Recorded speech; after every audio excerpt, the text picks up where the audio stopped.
Good morning, good afternoon, good evening, and welcome to today's Caffeine for the Soul. And I want to begin today's episode with a quote from Alan Watts.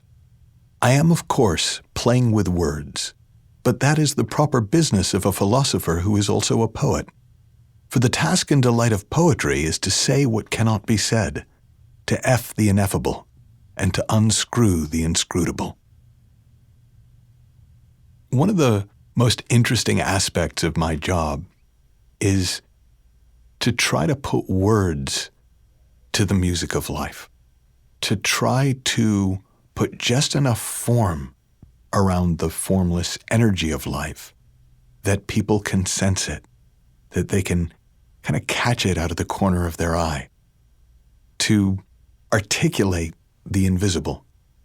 And one of the things that has really helped me in that task over the years is recognizing that it's kind of an impossible thing to do. So if I'm not very good at it, that's not surprising. So I sometimes use the metaphor of it's like pointing to fire with ice. The closer you get to it, the less you've got to point with.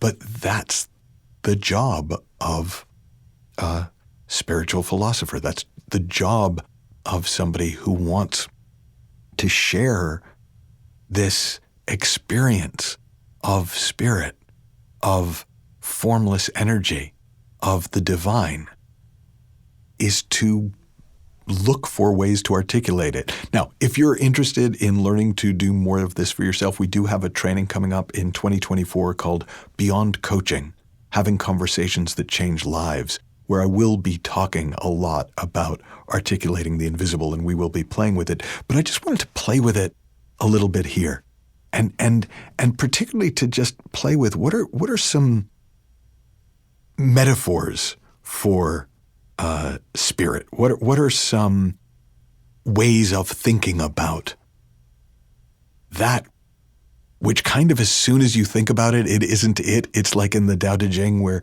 Lao Tzu says that which can be, the Tao which can be spoken is not the true Tao. The way which can be pointed to is not the true way.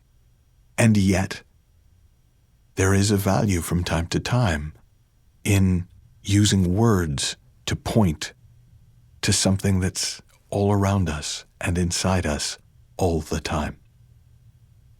So one of the ways I find myself talking about spirit is as the animating force in life, the aliveness of life itself, not the form that aliveness takes. I was talking to a friend earlier this morning, and she was talking about that she could see the aliveness in her dog, not in terms of the dog being all excited and moving around, but almost emanating from the dog. I remember when the first funeral I went to was of my father, and I knew the second I saw the casket that he wasn't in there. The animating force was no longer there. We can talk about spirit as the breath of life. That's sort of close to the etymological roots of the word. And that breath of life we can feel inside us. We can't see it, but we can notice it. When I don't know if they really ever did this, but in old movies, whenever they weren't sure if somebody was alive, they'd always hold a mirror up in front of their mouth. And if the breath fogged the mirror, they knew that even though they couldn't see the chest rise and fall, that they were still alive. It's that breath of life that you can't see directly, but you can sort of see the effect it has on the world around it. Sid Banks, the Scottish mystic, talked about it as the energy of all things, whether in form or formless.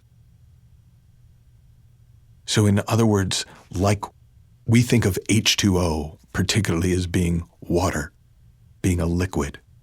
But that same liquid can take the form of a solid as ice, and the form it will take is whatever form you pour it into.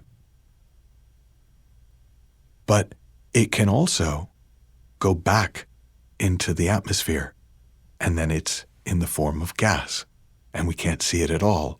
It's the same elements, but it can take 3 different forms: an invisible gas, a tangible but fluid liquid, and a seemingly solid object.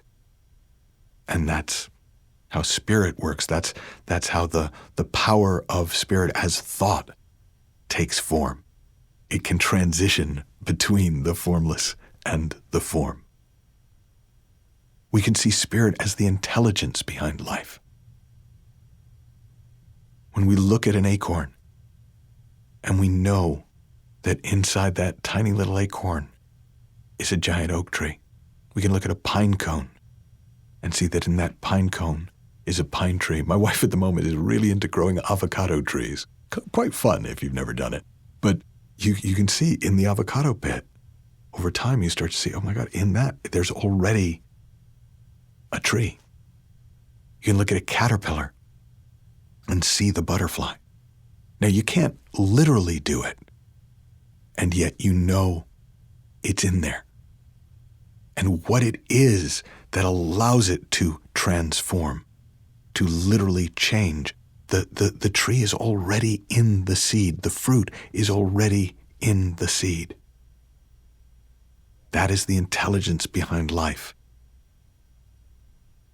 One of my favorite personal metaphors for it, because I somehow can sense this one, is it's the electricity in the system. If we look at a wire, we don't see the electricity running through the wire, or at least we really hope we don't see the form of the electricity running through the wire, because it probably means there's a short and a spark and a potential danger. But we know that it's there by its effect, by the light bulb lighting up, by the television switching on. And that electricity of life runs through all things.